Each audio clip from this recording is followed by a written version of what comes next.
Hello friends, once again welcome to SMG ಅಪ್ಡೇಟ್ಸ್ಗೆ. Friends, ಏನು ನೋಡಿ, ನೇಮಕಾತಿಗಳು 30 ದಿನದಲ್ಲಿ ಸ್ಟಾರ್ಟ್ ಮಾಡ್ತೀವಿ ಅಂತ ಹೇಳಿದರು. ಬಟ್ ನೋಡಿ, ಆಲ್ರೆಡಿ 30 ಡೇಸ್ ಕಂಪ್ಲೀಟ್ ಆಯಿತು. ಬಟ್ ಇನ್ನೂವರೆಗೂ ಯಾವುದೇ ಅಫಿಷಿಯಲ್ ಆಗಿ ನೋಟಿಫಿಕೇಶನ್ ಆಗಿಲ್ಲ.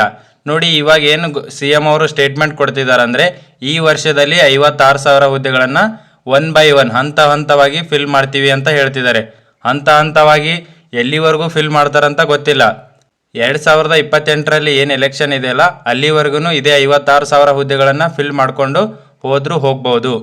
ನೋಡಿ, ಅವರು ಏನು ಹೇಳಿದರು, 30 ದಿನದಲ್ಲಿ ನೇಮಕಾತಿಗಳನ್ನು ಸ್ಟಾರ್ಟ್ ಮಾಡ್ತೀವಿ ಅಂತ ಹೇಳಿದರು. ಬಟ್ ಆಲ್ರೆಡಿ ನೋಡಿ 1.5 ತಿಂಗಳಾಯಿತು. ಬಟ್ ಯಾವುದೇ ಅಫಿಷಿಯಲ್ ಆಗಿ ನೋಟಿಫಿಕೇಶನ್ ಆಗಿಲ್ಲ. ಬಟ್ ನೋಡಿ, ಮಿಡಲಲ್ಲಿ ಸ್ವಲ್ಪ VAOದು ಅಪ್ಡೇಟ್ ಮಾಡಿದ್ರು. ಅದರ ಜೊತೆಗೆ ನೋಡಿ, ಯಾವುದಂದ್ರೆ PCದು ಸ್ವಲ್ಪ ಅಪ್ಡೇಟ್ ಮಾಡಿದ್ರು. ಓಕೆನಾ? ಯಾಕಂದರೆ ಇದು ಸ್ವಲ್ಪ ಸ್ಟೂಡೆಂಟ್ಗೆ ಸಮಾಧಾನ ಮಾಡೋಕ್ಕೆ. ಓಕೆನಾ? ನೋಡಿ, ಸ್ಟೂಡೆಂಟ್ ಎಲ್ಲ ಹೋರಾಟಗಳನ್ನು ಮಾಡ್ತಾರೆ. ಸೊ ಅದರ ಸಲುವಾಗಿ ಸ್ವಲ್ಪ ಕಾಮ್ ಡೌನ್ ಮಾಡೋಣ ಅಂತೇಳಿ VAOದು ಸ್ವಲ್ಪ ಅಪ್ಡೇಟ್ ಮಾಡಿದ್ರು. ಅದ್ರ ಜೊತೆಗೆ PCದು ಅಪ್ಡೇಟ್ ಮಾಡಿದ್ರು. ಓಕೆನಾ? ನೋಡಿ, ಇದು ಎಲ್ಲ ಏನಂದರೆ ಒಂಥರ ಗೇಮ್ ಅಂತ ಹೇಳ್ಬೋದು. ಓಕೆನಾ? ಯಾಕಂದರೆ ನೋಡಿ, ಸ್ಟೂಡೆಂಟ್ಗಳಿಗೆ ಒಂದು ಸಮಾಧಾನ ಮಾಡೋಕ್ಕೆ ಈ ಥರ ಅಪ್ಡೇಟ್ನ ಮಾಡ್ತಿರ್ತಾರೆ. ಅದ್ರ ಜೊತೆಗೆ ನೋಡಿ, ಯಾವುದಂದರೆ AO ಮತ್ತು AOವನ್ನು KPSCಯಿಂದ KEಗೆ ಟ್ರಾನ್ಸ್ಫರ್ ಮಾಡಿದ್ರು. ಓಕೆನಾ? ಈ ಥರ ಮಾಡಿಕೊಂಡು ಸೈಡಲ್ಲಿ ನೇಮಕಾತಿಗಳ ವಿಳಂಬ ಏನಿದೆಯಲ್ಲ ಅದನ್ನು ಕಂಟಿನ್ಯೂ ಮಾಡ್ತಿದ್ದಾರೆ. ಓಕೆನಾ?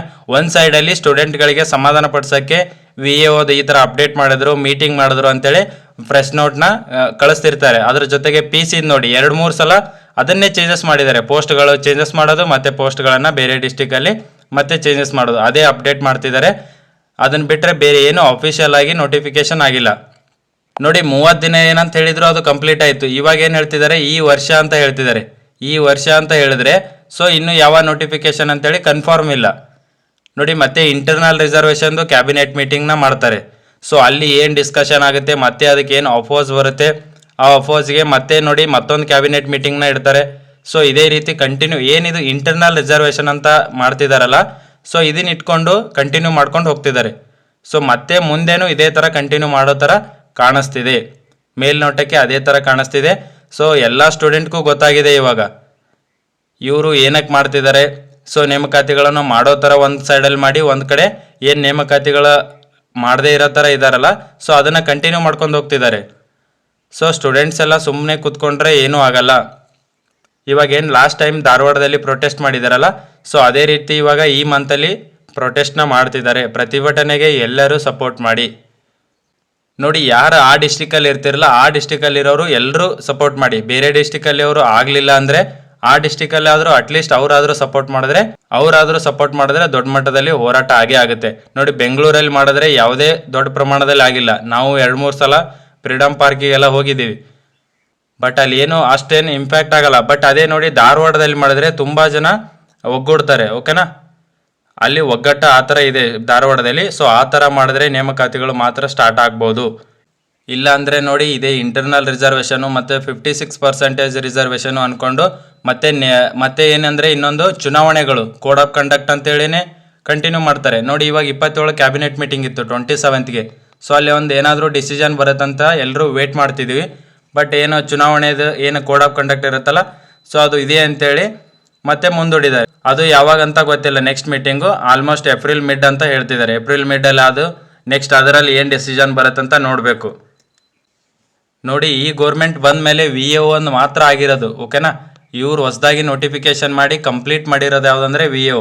PSI ಆಗಿದೆ, ಬಟ್ ಅದು ಲಾಸ್ಟ್ ಗೌರ್ಮೆಂಟಲ್ಲಿ ಆಗಿತ್ತು. ಬಟ್ ಇವಾಗ ಆಗಿರೋದು ಮಾತ್ರ VAO ಒಂದೇ ಆಗಿದೆ. KS ಆಗಿಲ್ಲ, ಗ್ರೂಪ್ B ಆಗಿಲ್ಲ, PDO ಕಂಪ್ಲೀಟ್ ಆಗಿಲ್ಲ, ಗ್ರೂಪ್ C ಕಂಪ್ಲೀಟ್ ಆಗಿಲ್ಲ, ಯಾವುದೂ ಇನ್ನೂ ಕಂಪ್ಲೀಟ್ ಆಗಿಲ್ಲ.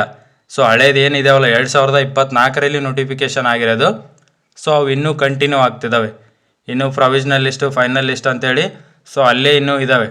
ಇನ್ನು ಹೊಸದಾಗಿ ನೋಟಿಫಿಕೇಶನ್ ಆಗಿ ಎಲ್ಲ ಕಂಪ್ಲೀಟ್ ಆಗಬೇಕಂದ್ರೆ ನೆಕ್ಸ್ಟ್ ಎಲೆಕ್ಷನ್ನೇ ಬರುತ್ತೆ. ಸೊ ಅದ್ರ ಸಲುವಾಗಿ ಹೇಳ್ತಿರೋದು, ಮಿನಿಮಮ್ ಅಂದರೂ 2-3 ವರ್ಷ ತೊಗೋತಾರೆ. KPSC ಅವರು 2-3 ವರ್ಷ ಬೇಕಾಗುತ್ತೆ ಎಲ್ಲ ಕಂಪ್ಲೀಟ್ ಮಾಡೋಕ್ಕೆ. ಸೊ ಎಷ್ಟೇ ಫಾಸ್ಟ್ ಇದ್ದಾರೆ ಅಂದರೂ ಅಷ್ಟಕ್ಕೆ ತೊಗೊತಾರೆ.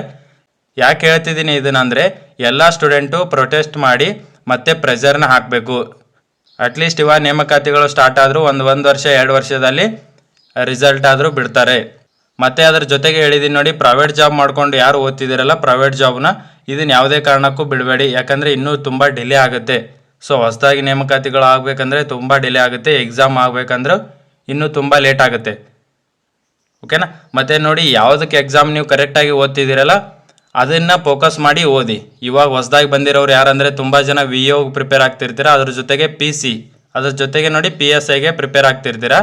ಸೊ ಇವ್ಕರ್ನ ಏನು ಸಿಲೆಬಸ್ ಇದೆಯಲ್ಲ ಕಂಪ್ಲೀಟಾಗಿ ನೋಡಿಕೊಂಡು ಸ್ಟಡಿ ಮಾಡಿ. ನೋಡಿ VO ರಿಲೇಟೆಡ್ ಏನೆಲ್ಲ ವಿಡಿಯೋಸ್ ಬೇಕಲ್ಲ ಎಲ್ಲನೂ ಅಪ್ಲೋಡ್ ಮಾಡಿದ್ದೀನಿ ನೋಡಿ. ಯಾವ ಥರ ಓದಬೇಕು, ನೋಟ್ಸ್ ಮಾಡೋದು, ಮತ್ತು ಕಟ್ ಆಫ್ ಎಷ್ಟು, ಯಾವ ಜಿಲ್ಲೆಯಲ್ಲಿ ಯಾವ ಜಿಲ್ಲೆಗೆ ಎಷ್ಟು ಅಪ್ಲಿಕೇಶನ್ಸ್ ಬಂದಿತ್ತು ಅದನ್ನೆಲ್ಲ ಮಾಡಿದ್ದೀನಿ. ಡಾಕ್ಯುಮೆಂಟ್ ವೆರಿಫಿಕೇಷನ್ ಮಾಡಿದ್ದೀನಿ, ಓಕೆನಾ. KPSC ಮತ್ತು KE ಎರಡೂ ಡಾಕ್ಯುಮೆಂಟ್ ವೆರಿಫಿಕೇಷನ್ ಮಾಡಿದ್ದೀನಿ ನೋಡಿ. ನಾನು ಡಾಕ್ಯುಮೆಂಟ್ಸ್ ಹೋದಾಗ ಪ್ರೂಫ್ ಇಟ್ಕೊಂಡು ಮಾಡಿದ್ದೀನಿ, ಓಕೆನಾ. ನಾನು ಡಾಕ್ಯುಮೆಂಟ್ಸ್ ವೆರಿಫಿಕೇಷನ್ ಹೋದಾಗ ಯಾವುದೆಲ್ಲ ಡಾಕ್ಯುಮೆಂಟ್ಸನ್ನ ಕೇಳಿದ್ರು, ಓಕೆನಾ. ಇನ್ ಕೇಸ್ ಸ್ವಲ್ಪ ಮಿಸ್ಟೇಕ್ಸ್ ಆದರೆ ಏನು ಪ್ರಾಬ್ಲಮ್ ಆಗ್ಬೋದಾ, ಆಗಲ್ಲ. ಸೊ ಅದನ್ನೆಲ್ಲ ಇನ್ ಡೀಟೇಲಾಗಿ ಹೇಳಿದ್ದೀನಿ. ಇವಾಗಿನಿಂದನೇ ಪ್ರಿಪೇರ್ ಆಗಿರಿ, ಓಕೆನಾ. ವಿತ್ ಡಾಕ್ಯುಮೆಂಟ್ಸ್ ಎಲ್ಲ ಪ್ರಿಪೇರ್ ಆಗಿರಿ, ವಿತ್ ಸಿಲೆಬಸ್ ಕಂಪ್ಲೀಟಾಗಿ ನೋಡ್ಕೊಳ್ಳಿ, ಓಕೆನಾ. ಏನು ಸ್ಟಡಿ ಮಾಡ್ತಿದ್ರಲ್ಲ ಅದನ್ನು ಕಂಟಿನ್ಯೂ ಮಾಡ್ಕೊಂಡು ಹೋಗಿ.